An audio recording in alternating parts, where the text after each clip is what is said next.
कुछ क्वेश्चंस भी बच्चों के ले लेते हैं आज की नेक्स्ट फेज की क्लास के पहले। सबसे पहला क्वेश्चन है हमारा शालिनी का। शालिनी कैसी हैं आप, बताइए। सर बढ़िया सर, इसके सॉल्यूशन बताने थे जो अभी आपने क्वेश्चन दिया था। हाँ हाँ, अच्छा क्वेश्चन दिया था। आप किस पे हैं, डेस्कटॉप पर हैं या फिर आप मोबाइल पे हैं? सर मोबाइल पर। ओके, लेकिन मोबाइल का एक्चुअली मैंने ना सिक्योरिटी पॉइंट ऑफ व्यू से आज शेयरिंग मैंने सबकी ऑफ कर रखी है, वरना आपकी शेयरिंग ऑन होती तो आप आसानी से बना सकते हैं। आपको मैं बता देता हूँ फिलहाल करना कैसे है। 1 मिनट का टाइम दीजिए। तो सर मैं ऐसे ही बता दूं? हाँ, सर मैं आपको ऐसे ही ऐसे ही बता दूं? एक सेकंड रुकिए, बस मैं अभी आपको बता रहा हूँ, बाकी बच्चों को भी एक्टिवेट कर लेता हूँ। बच्चों देखिए, अभी आप लोगों को मेरी स्क्रीन आपके सामने दिख रही होगी। आपके फोन पर तीसरा बटन दिखाई दे रहा होगा, ज्वाइन ऑडियो, स्टार्ट वीडियो, और तीसरा बटन होगा शेयर। आप सभी को शेयर बटन दिख रहा होगा। अभी शेयर बटन मैंने यहाँ से ऑफ कर रखा है। अगर आप बटन दबाएंगे तो लिख कर आ रहा होगा host disable attendee screen sharing, यानी कि मैंने आपकी शेयरिंग ऑफ कर रखी है। आगे चलकर होता क्या है, जब हम बच्चों के साथ बात करते हैं, बच्चे क्वेश्चन सॉल्व करते हैं, तो आपके मोबाइल पर या फिर आपने डेस्कटॉप पर जो भी बनाया होता है, जैसे ही आप शेयर बटन दबाते हैं तो वो स्क्रीन मेरे और बाकी बच्चों को दिखने लगती है। फिर आप लोग अपने सवाल को सामने रखकर डिस्कशन कर सकते हैं। चलिए, शालिनी का सवाल सॉल्व कर लिया है। शालिनी बताइए आपने क्या लिखा है step number 1। Sir step start है पहले, तो सबसे पहले वो स्टार्ट है, फिर स्टेप 1 है, इनपुट दिया है A=3। ओके, A=3 कर दिया है और आपने। Yes sir, A=3। Step second है B=3। Okay, next. स्टेप 3 है C=6। Okay, input C=6। Okay, आगे स्टेप बताइए। 4 है, हम्म, step 4 let let D=, A+B+C/3। A+B+C/3। C, ठीक है, क्योंकि 3 नंबर्स के एवरेज निकालना है बिल्कुल सर। सही है, आगे बताइए। स्टेप स्टेप 5 है प्रिंट डी, प्रिंट तो इसका D। आंसर 4 आ जाएगा सर। ओके, और फिर हम लोगों ने लास्ट स्टेप एक और लिख देते हैं, स्टॉप स्टेप स्टॉप। 6। हाँ ओके, सर स्टॉप। शालिनी क्या आपने पहले से सीखा हुआ है क्या प्रोग्रामिंग? सर कुछ नहीं सीखा है, फर्स्ट टाइम आज आपसे अभी पूछा था तभी ज्वाइन किया, कुछ नहीं सीखा अच्छा सर। अच्छा अच्छा, ओके, सर मैथ्स में थोड़ी सी इंटरेस्ट है बस। गुड।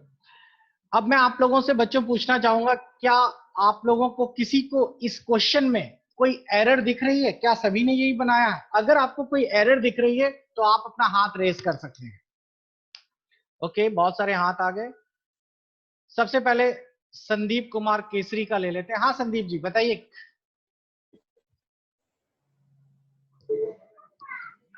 हेलो हाँ संदीप। सर, जो इसमें लेट डी लिए हैं वो तो सर एक बार जोड़ करके फिर दूसरा लेकर, मतलब कि लेट करके डी के बदले एक और ई ले लेंगे, उसके बाद डिवाइड करेंगे तो अच्छा रहेगा, ज्यादा अच्छा होगा। मतलब आपका कहने का और इसको मतलब है सर यहाँ जो ई ए ले प्लस लेंगे? बी प्लस सी है इसको सर, आपका कहने का मतलब है डी की नहीं जगह मैं सर यहाँ वो ई ले सही लूँ? है।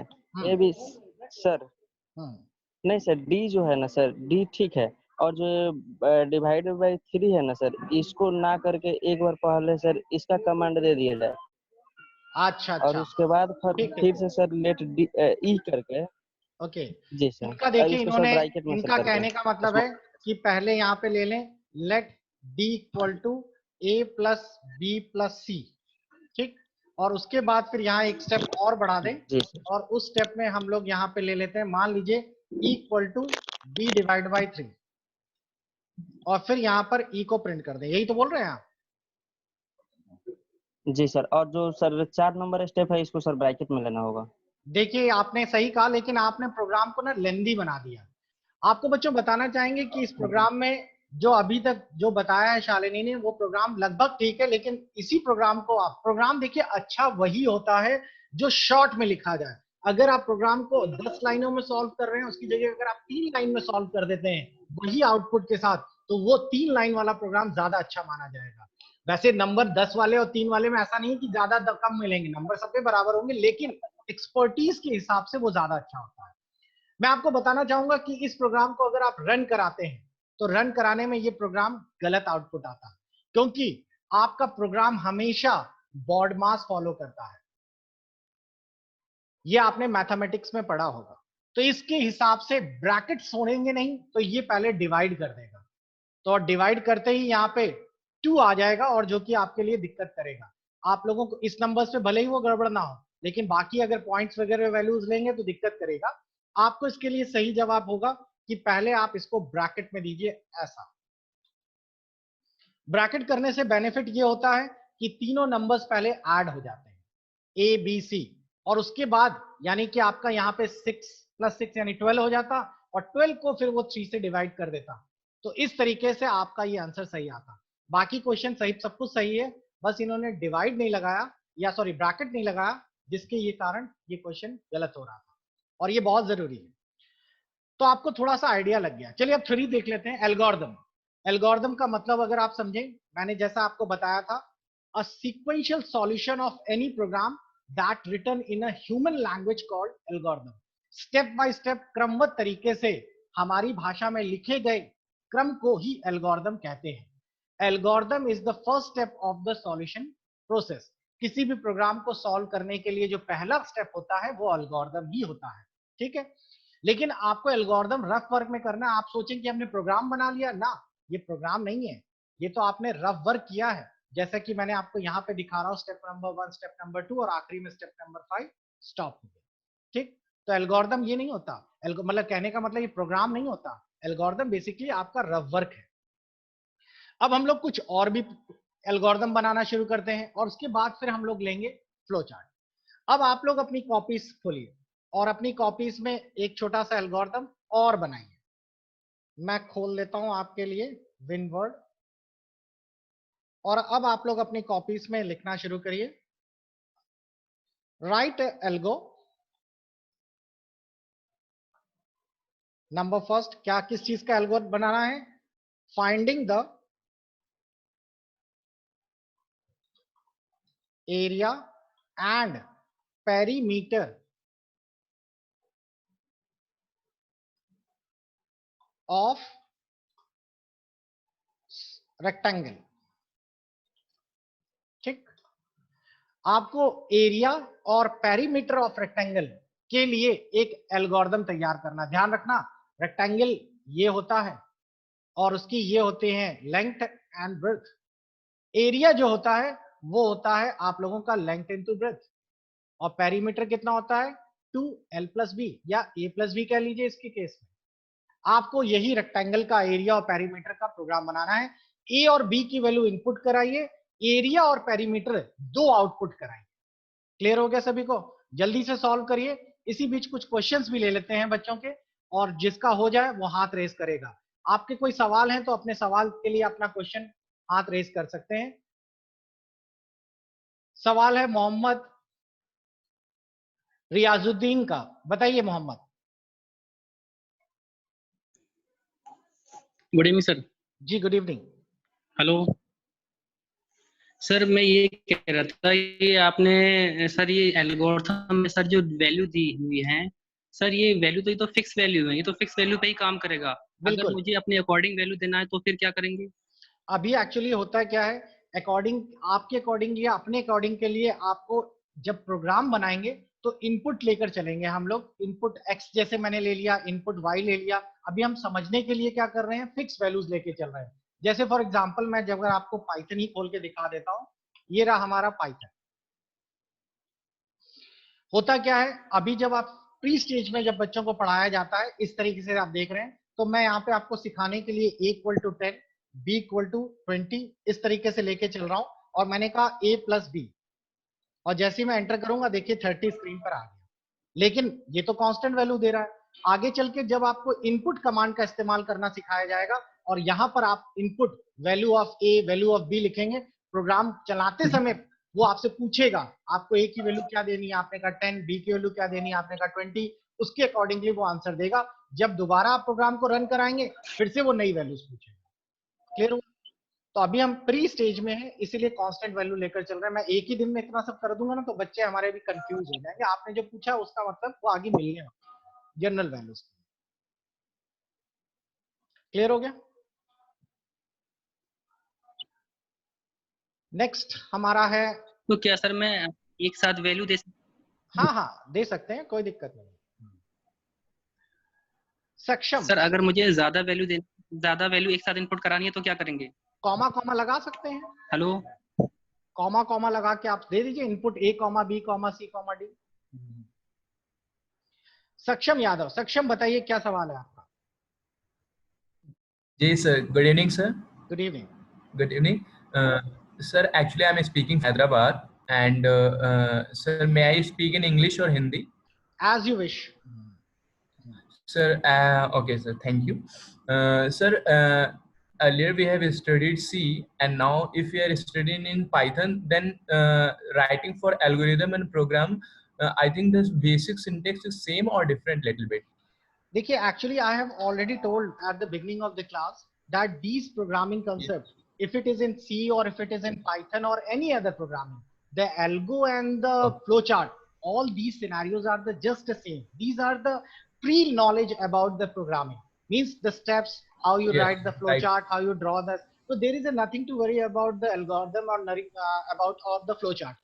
And after covering these two topics, that is algorithm and flowchart, now the next topic will be the syntaxes. Now here we have a lot of difference in the C and the Python. Okay, so for up to the algorithm and flowchart, both the things are same. Either you can follow any programming language, not only the C and the Python. Okay. Okay, sir. So may I answer the question? That I think in this the first step would be first we will take input A as any value we can take like 10. So okay, let's wait. Just I have to tap. It is the start, yes. And now input. Okay, let me complete this. We can have general values also. Okay, for example, if you are saying that A equal to 10, okay, so the A equal to 10, this means it become a constant. If you don't type the A equal to 10 and only consider input A, so it would be a general values. The user at the time of at the time of running the program, they can enter any value as per the whatever he want. Okay, so yes, what the user manually wants to enter, he can enter, right, sir? Yes, definitely. Okay, the next input A, yes, and and the next would be input B also. I can because make it for the short. length and you have to I can make it short. right. Okay, next. Yeah, sure. Next area, we will take the area. Okay. Area, it would be A cross B, but it should be in open and close bracket. Okay. Next. Yeah, but I think, sir, here is it mandatory to take bracket or not? No. I think because actually, if you don't use the bracket, there would be nothing happen because there is any third variable is there. Yeah, right, sir. That's all. I was just asking for there any syntax error or something like that? Okay. And now for the perimeter, I think it's the addition of the perimeter of any rectangle. So I think it would be A plus B. Yeah. Oh, sorry, sir. Yeah. 2A plus B. Yeah. Okay. Exactly. Okay. And now let's print. We have to print A area, or here is peri. So we have taken the peri. So we will just print, and now we will end. I think stop and anything we can take, na sir? Definitely. Okay बच्चों, देखिए एक चीज और आपको बता दें सभी लोग, प्रोग्राम ठीक ठाक है लेकिन छोटी सी गलतियां हैं, आप लोग ढूंढेंगे अभी। इस प्रोग्राम से या कोई भी प्रोग्राम जब आप बनाते हैं तो इन प्रोग्राम्स में आप लोग कैपिटल स्मॉल यानी कि केसेस का बहुत ध्यान रखा करिए। प्रोग्रामिंग लैंग्वेजेस में केसेस आगे चलकर बहुत यूजफुल होते हैं, सी में तो बहुत ही ज्यादा। कैपिटल अपनी मर्जी से नहीं लिख सकते, आपको स्मॉल जहां पे लिखना है वहां स्मॉल ही लिखिए। अभी एक्चुअली मैं वर्ड में बना रहा हूं तो ये ऑटो करेक्ट हो रहे हैं, लेकिन आगे चलकर आप लोग जब प्रोग्रामिंग या कंपाइलर में बनाएंगे या असेंबलर में बनाएंगे तो आपको इसका ध्यान रखना है। अब यहाँ गौर करिए तो ये एरिया जो मैंने वर्ड यूज किया है, एरिया मैंने वहां यूज किया है, तो एरिया भी मेरे को यहाँ यूज करना होगा। एक चीज और ध्यान रखिए, अगर मैं एरिया की जगह यहाँ पर लिख देता हूँ मान लीजिए पी, तो मेरे को यहाँ पर भी पी लेना पड़ेगा बिकॉज मैंने पेरीमीटर या एरिया को पी से डिनोट किया है, तो इसका ध्यान रखिएगा। ओके, तो आपके ऊपर है, आप ऐसे भी लिख सकते हैं वैसे भी लिख सकते हैं। अब कोई एक ऐसा स्टूडेंट बताए जिसमें कि यहाँ पर उसको गड़बड़ी समझ आ रही हो, तो अगर किसी को गड़बड़ी समझ आ रही है कुछ भी तो बताए क्या गड़बड़ी है। बच्चों मैं स्पीकर उन्हीं का ऑन करूंगा जिनका नाम से मेंशन है, नंबर से मैं नहीं जानता कौन लॉगिन हुआ है। तो आप अगर नाम से लॉगिन है तो हाथ रेस करिए। ओके, पार्वती ने हाथ रेस किया है, बताइए क्या गड़बड़ी है पार्वती इसमें? सर स्मॉल में लिखा हुआ है, फर्स्ट लेटर कैपिटल में होना चाहिए। नहीं, ये तो कोई गड़बड़ी नहीं है, सब स्मॉल पे ही होता ही है सिंटेक्स। और इससे पहले आप जो बता रहे थे उसमें स्टार्ट में आप नंबर आवाज आपकी क्लियर नहीं आ रही पार्वती। इससे पहले जब आप बताएं बनाने के लिए तो उसमें नंबरिंग सब में नहीं दी थी, स्टार्ट और स्टॉप में नहीं दिए थे। अरे वो मुझसे गलती हो गई थी, बीच वाले हाँ वो गलती हो गई थी, लिखना पड़ता है इसमें भी 1 और 2 मैंने उसमें अलग से लिख दिए थे ना, अच्छा। इसीलिए। हाँ, शालिनी का कोई है? Okay sir. Shalini, sir, Shalini को 1 मिनट मौका देते हैं। शालिनी सर बताइए। इसमें न्यूमेरिक हेलो जी जी, देखिए शालिनी आप, हाँ आपने कहा कि न्यूमेरिक वैल्यूज नहीं डाली है, मैंने आपसे बोला ना कि आप वैसे भी लेके चल सकते हैं अगर आप कांस्टेंट आउटपुट देना चाहते हैं। जैसे मैंने यहाँ पे ये लिख दिया, तो अब जो आपका आउटपुट आएगा वो कांस्टेंट आएगा, क्योंकि ए की वैल्यू और बी की वैल्यू कांस्टेंट हो गई है। लेकिन अगर आप कांस्टेंट नहीं देते, हाँ। सिर्फ ऐसा लिख देते हैं, तो प्रोग्राम गलत नहीं हो गया। प्रोग्राम जब रन होगा तो उस समय यूजर ए और वैल्यू बी की वैल्यू देगा, उसके अकॉर्डिंगली आंसर आ जाएगा। Okay, thank you sir. Okay, ये भी गलत नहीं है, फिर भी कोई गलती नहीं पकड़ पाया। सुमित को बोलते हैं। हाँ सुमित बताइए। सर इसमें पैरी में 2 मल्टीप्लाई ए प्लस बी होगा।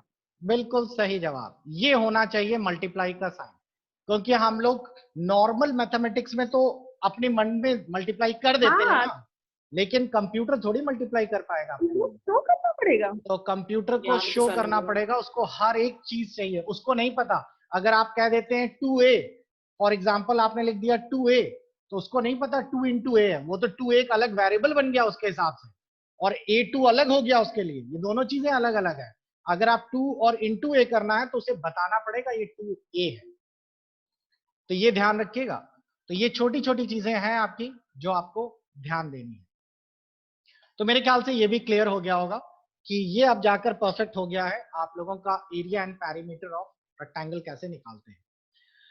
क्लियर? अभी तक जितना भी मैंने बताया, इसमें से किसी को कोई प्रॉब्लम है अपना हाथ रेस करे इस टॉपिक से जुड़े हुए, जो मैंने आपको 2 एल्गोरिथम्स बताए, इस टॉपिक से जुड़ा हुआ किसी को भी कोई प्रॉब्लम है तो जरूर अपना हाथ रेस करें।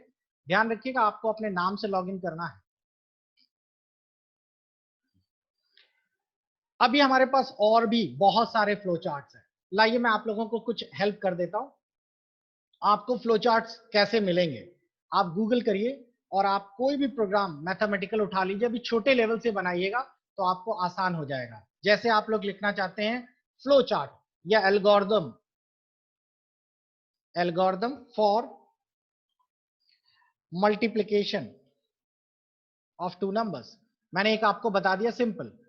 तो ये आपको बहुत सारे एल्गोरिथम दिखाएगा जिसमें कि आप लोगों को 2 नंबर्स को कैसे मल्टीप्लाई करते हैं, उसके देखिए कितने सारे एल्गोरिथम उसने बनाकर आपको दिखा दिए, ये रहे जैसा कि मैं आपको दिखा रहा था। लेकिन अभी आप इतने बड़े एल्गोरिथम्स या इतने कॉम्प्लिकेटेड, छोटे छोटे तो आप लोग बड़े आराम से कर लेंगे, ये देखिए। लेकिन जहां लूपिंग वगैरह आ जाएगी, जहां कंडीशंस आ जाएगी, वहां थोड़ी सी अभी आपको दिक्कत होगी। तो हम जैसे थोड़ा थोड़ा और आगे बढ़ेंगे, हमारे सामने ये चीजें आसान होने वाली हैं।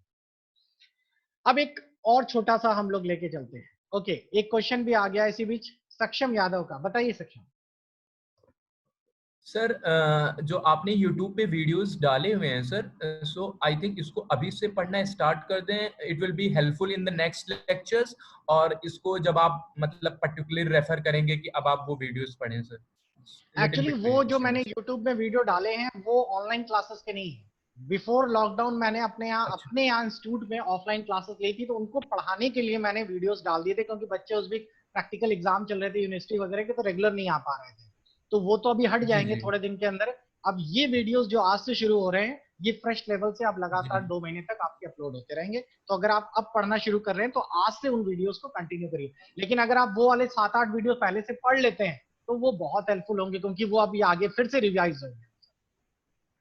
Okay sir, I think that will be helpful also. Definitely same topic है, सेम क्वेश्चंस हैं आगे चलकर, लेकिन वो मैंने यूट्यूब के पॉइंट ऑफ व्यू से ना बनाकर अपने स्टूडेंट्स को रिफर करने के लिए बनाया। चलिए बच्चों आगे देखते हैं। Next topic is flow chart. अभी हम लोग इससे जुड़े हुए बहुत सारे क्वेश्चंस करने वाले हैं, लेकिन आप लोगों को मैं ये चीजें बता दूं ताकि आपको थोड़ा बहुत एक आइडिया लग जाए। और इसी बीच आप लोगों को घर पे अपनी पाइथन भी इंस्टॉल करनी है। पाइथन कैसे इंस्टॉल करनी है वो बहुत ही सिंपल है। देखिए मैं आप लोगों को दिखा देता हूँ। घर पे आप लोग गूगल पे जाइएगा और लिख दीजिएगा पाइथन डाउनलोड, ठीक है। और दूसरी चीज, आपको पहले अपने यहाँ पे माई कंप्यूटर या दिस पीसी जो दिखाई दे रहा है उसके ऊपर राइट क्लिक करके प्रॉपर्टीज खोल लीजिएगा। प्रॉपर्टीज खोलने के बाद आपके सामने आपके माई कंप्यूटर की प्रॉपर्टीज खुलेंगी।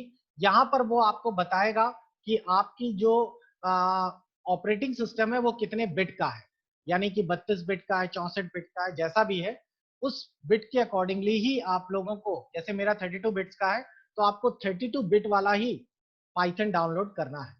तो यहाँ पाइथन डाउनलोड पे जाएंगे, यहाँ विंडोज ऑप्शन दिया हुआ है, आप यहाँ से विंडोज ले लेंगे। अब यहाँ पर देखिए आपको सारा का सारा मिलेगा।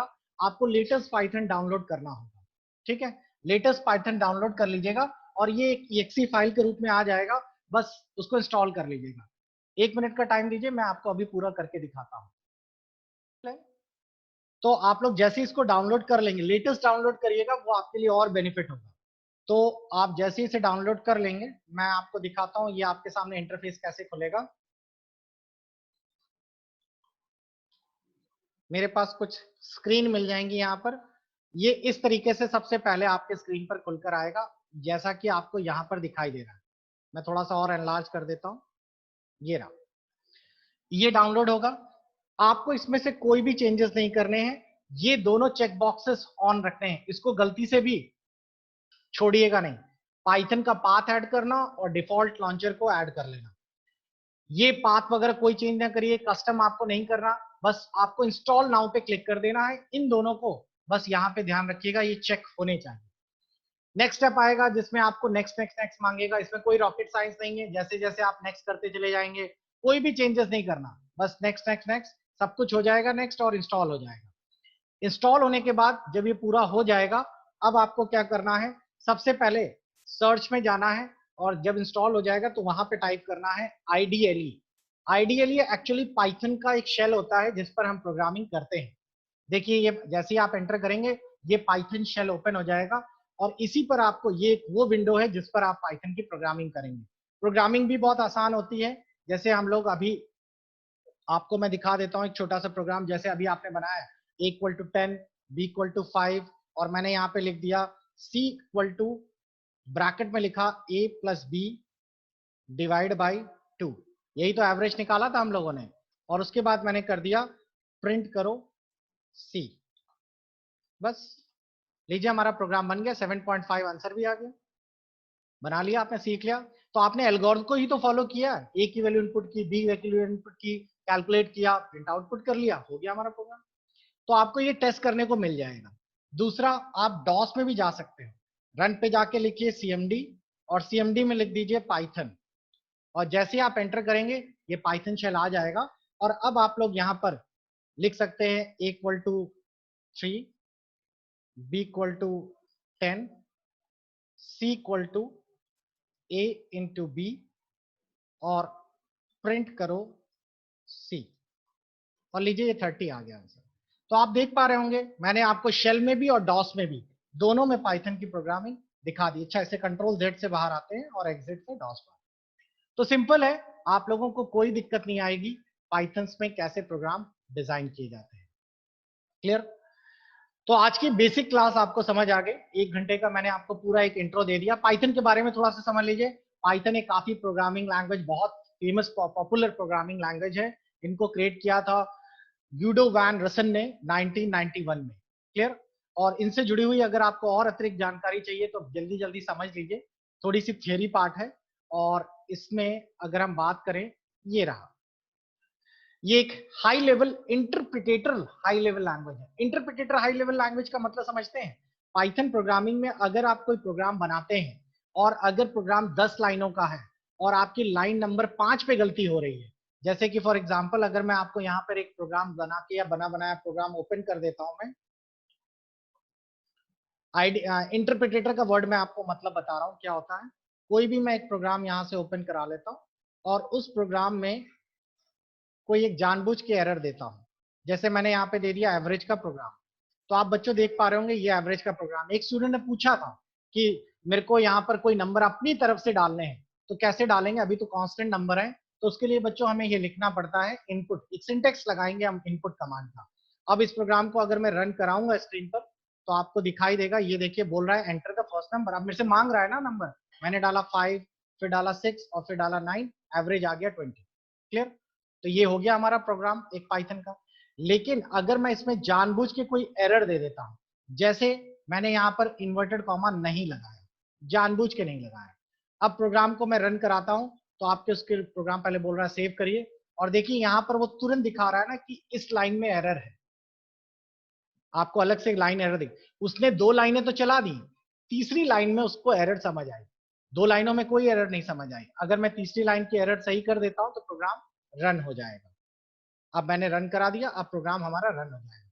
तो इंटरप्रिटेटर यही काम करता है, इंटरप्रिटेटर आपकी लाइन दर लाइन प्रोग्रामिंग को पढ़ता है, ना कि पूरी प्रोग्रामिंग। सी में ऐसा नहीं होता था, सी में कंपाइलर था, तो सी में पूरा प्रोग्राम पहले वो ऊपर से नीचे तक पढ़ लेता था और फिर रन करता था। अगर मैं इसमें 5 लाइनों के बाद करता हूं, 6वीं लाइन में एरर, तो 5 पहले रन हो जाएंगी और फिर जाकर 6वीं में वो एरर दिखाएगा।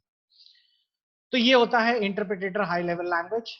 ये आपको पता ही चल गया, ग्यूडो वैन रसन ने 1991 में इसकी शुरुआत की थी, और इसका इस्तेमाल हम लोग desktop based GUI application, website, web application और दुनिया भर की चीजें बनाने के लिए इस्तेमाल करते हैं।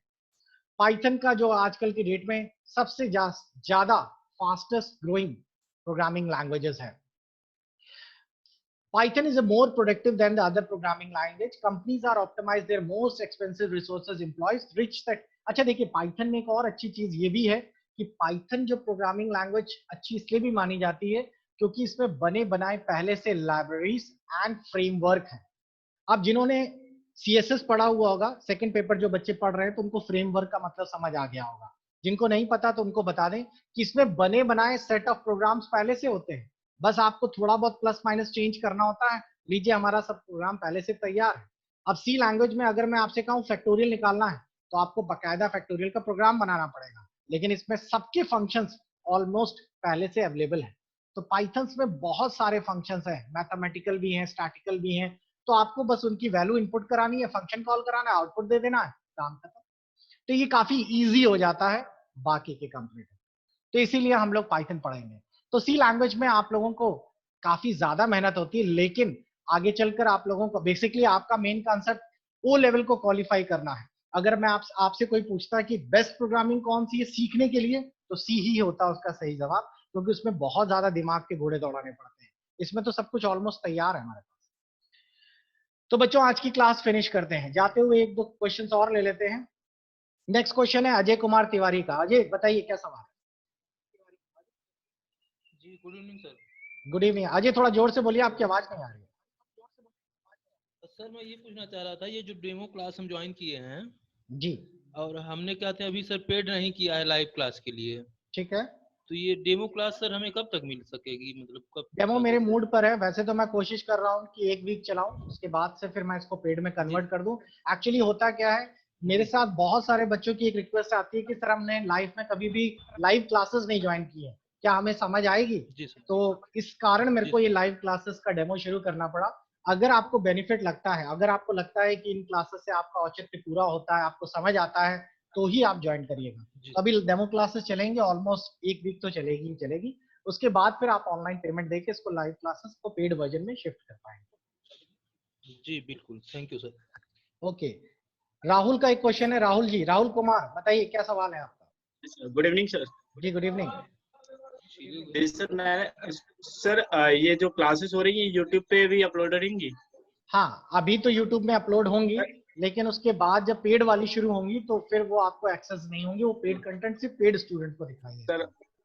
सर अभी तो मैं आपका 3 क्लासेस लिया हूँ ऑलरेडी, मैं कर रहा हूँ। सर मैंने आपको एक क्वेरी थी मेरी, वो फॉर्म का मैंने आपको मेल किया था सर, जैसे उसमें क्या गया application received by NIELIT but would not submitted का एक मेल था, मैंने आपको किया हुआ है सर। वैल्यू अपडेट से गया है सर, कल के डेट में मैंने किया है सर। क्या क्या था, फिर से बताइए क्या था? Application receive by O level के लिए है क्या?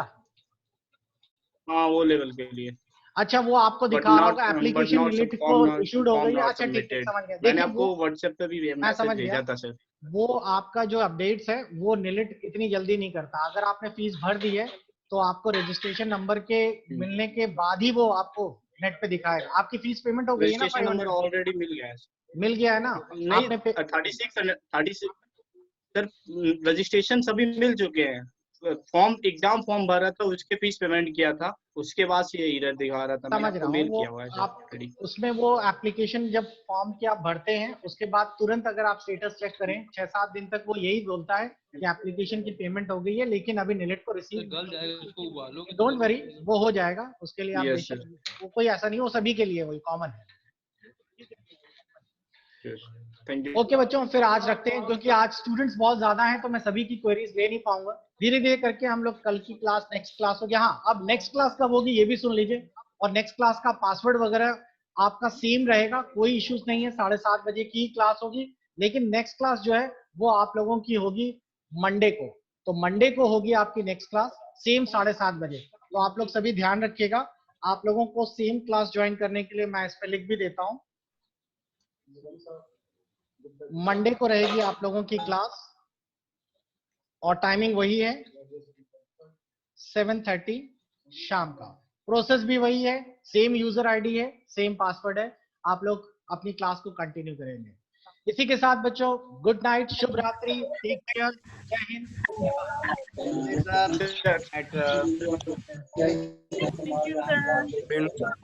Thank you, sir. Thank you, sir.